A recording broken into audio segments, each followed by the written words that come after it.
નમસ્કાર, આપ જોઈ રહ્યા છો નેશન પ્લસ ન્યૂઝ. હું છું આપની સાથે હેતલ ભગત. છોટાઉદેપુર નગરપાલિકા ખાતે આજે સાંસદ જશુભાઈ રાઠવાની ઉપસ્થિતિમાં વિવિધ વિકાસના કામોનું ખાતમુહૂર્ત અને લોકાર્પણ કાર્યક્રમ યોજાયો હતો.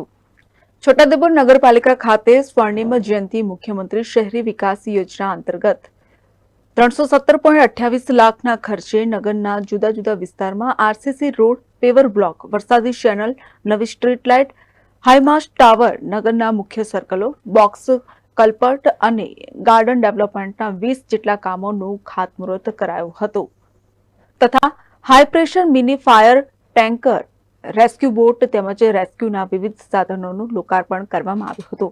લોકસભાના સાંસદ જશુભાઈ રાઠવાની ઉપસ્થિતિમાં લોકાર્પણ અને ખાતમુહૂર્ત કરવામાં આવ્યું હતું.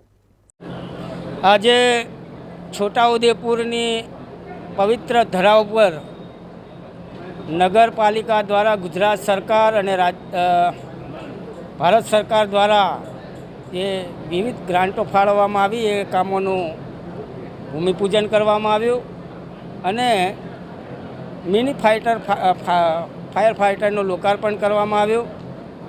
આજના શુભ દિને મારી સાથે મારા ધારાસભ્ય શ્રી રાજેન્દ્રસિંહ રાઠવા, પૂર્વ રેલ રાજ્યમંત્રી શ્રી નારાયણભાઈ રાઠવા, નગરના સૌ આદરણીય પૂર્વ પ્રમુખશ્રીઓ અને ભારતીય જનતા પાર્ટીના સૌ આગેવાનો ઉપસ્થિત રહી આ પ્રસંગને દીપાવ્યો અને નગરજનોને શુભેચ્છા પાઠવી. વંદે માતરમ, ભારત માતા કી જય.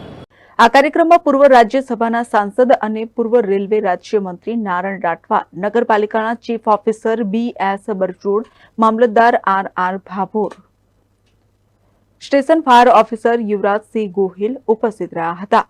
કાર્યક્રમ પૂર્ણ થયા બાદ મહાનુભાવોએ વૃક્ષારોપણ કર્યું હતું. Rehan Patel, nation plus news, Chhota Udepur. સમાચારોના સતત અપડેટ મેળવવા માટે અમારી નેશન પ્લસ ન્યૂઝની યુટ્યુબ ચેનલને સબસ્ક્રાઇબ કરો, બેલ આઇકન દબાવો અને જોડાયેલા રહો ફેસબુક, ઇન્સ્ટાગ્રામ અને ટ્વિટર પર.